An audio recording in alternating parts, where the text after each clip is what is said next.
or announced my retirement by accident, really. Everything for me was about the World Cup. Like, the retirement was probably tough on her in many ways as well.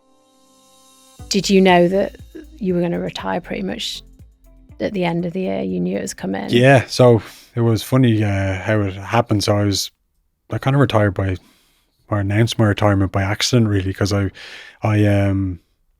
just signed a new a contract extension to bring me to the World Cup. So this is probably 18 months in advance of the World Cup.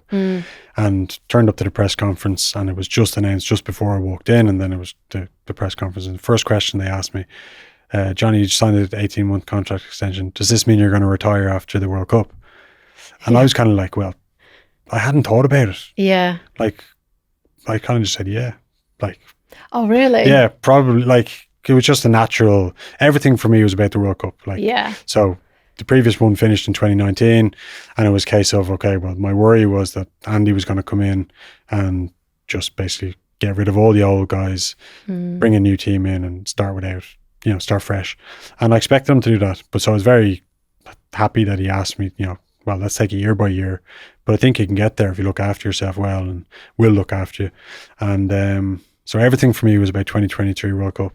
And but yeah, I kind of announced my retirement. This is like a good year before, like, so then everything became about all the headlines. The last then changed. This, the last that. This is his last, and I was like, oh, this is not what I wanted, Yeah, that must change the whole like dynamics. If yeah, you go and Paul O'Connell used to slag me terribly about it, because he'd say, "Oh, you're looking for attention, and you just want the big long goodbye and all this." And I was just like, "This is not what I just got fooled into it. I should have just said no. Look, I haven't made any decisions." But it's hard because you're in the moment, aren't you? You're just wanting to focus from occasion to occasion and not look too far ahead. But often as it goes in press conferences, you do get kind of ambushed a little bit sometimes and forced to say something that you perhaps wouldn't. I was probably just a bit naive, because I thought they'd be happy that let's talk about the next year and what does it look like, but no, immediately it was. And then the headlines the next day were Sexton announces retirement after the World Cup. I was just like, oh my God, what let's about do the the extension? I'm just looking back at this picture of you and your family, and obviously your wife Laura is a huge part of your success and the man you are today. And I think about happiness, like happiness on the pitch and on the track is key, isn't it? You've got to be in a good headspace, but you've got to have that consistency and that happiness off the track and off the pitch as well. Tell me a little bit about Laura. I know you've been together for a very long time. Did you meet playing? Was you met playing tennis? Yeah, we met like when we were 12 and 13, like, and we were very good friends. And then we got together later in our teens, and been together ever since, which I used to get a lot of slagging from the boys. But no, she's been there. Like, it's been amazing, because she's been there for the whole way through my career.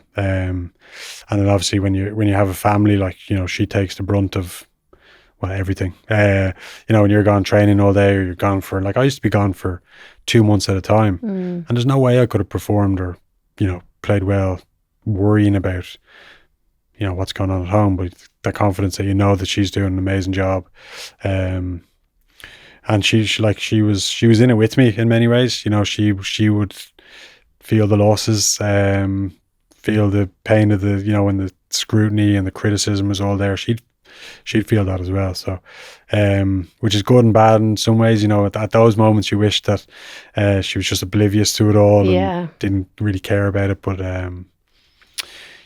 it's a little bit unique, but it's also it's very special to do with her. Were you able to switch off though from what was happening at training, and when you're that person that, and that was the hard bit. Yeah, that was the hard bit.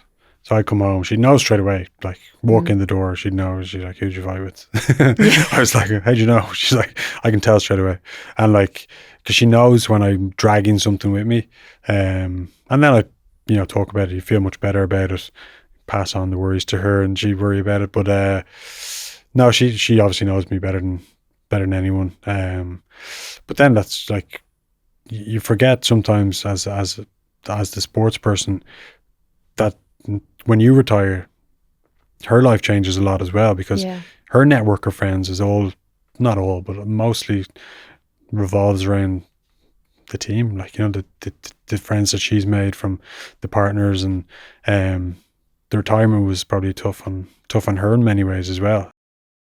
I'm thrilled to share that this episode of Gold Mines is sponsored by Audible. As an athlete, I spent countless hours training, traveling, and preparing for competitions. And always before a big event, I like to take my mind off the stress I was feeling and get lost in an audiobook or podcast. It's a way to focus my mind and calm the nerves and step into a different world, even if it was just for a short while.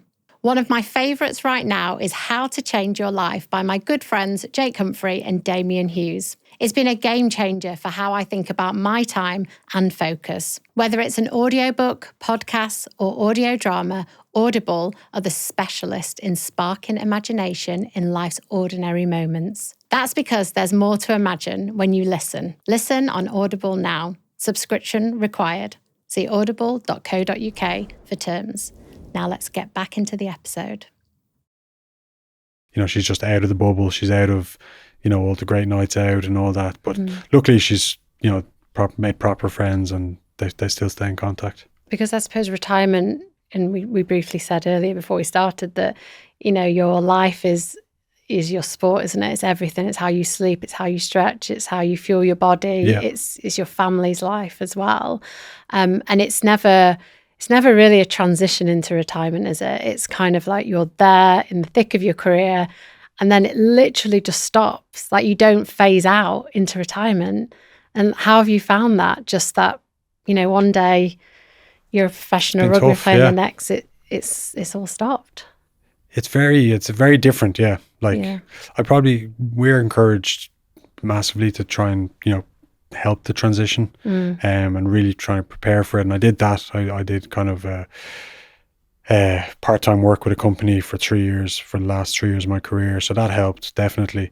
But the thing that I probably struggled with the most in retirement is everything was towards a purpose as a rugby player. Like, you know, we were talking about it earlier, even when you're sitting on the couch watching TV, you can justify it because this is my recovery. I'm just, you know, recovering for training tomorrow, or, you know, everything was mapped out. Everything was just geared up towards being a better version of yourself tomorrow.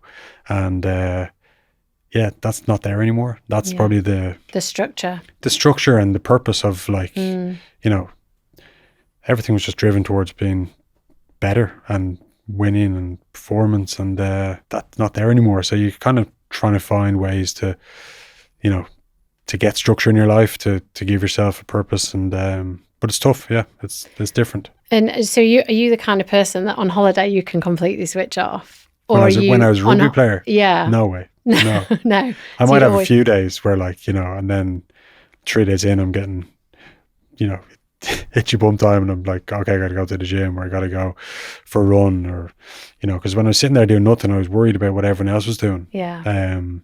How about now though? But that's the strange thing. Like, so I was on holidays this year, and my brother came over for a few days and sitting, you know, playing with the kids in the morning, and he's like, do you want a beer? I was like, what time is this? Like, it's like 12:30. There's no reason to say no, you know what I mean? There's nothing to pull me back. So that was a bit different. But yeah, there's still that guilt in me, though, you know, that, you know, when you have a bad meal or you go out drinking for the day, you kind of go, shouldn't have done that. But it's like, well, it's actually okay now. But it's fine now, yeah. But how do you fill the days now? I know you've transitioned into another career. Yeah. But day to day, how different is your life since retiring?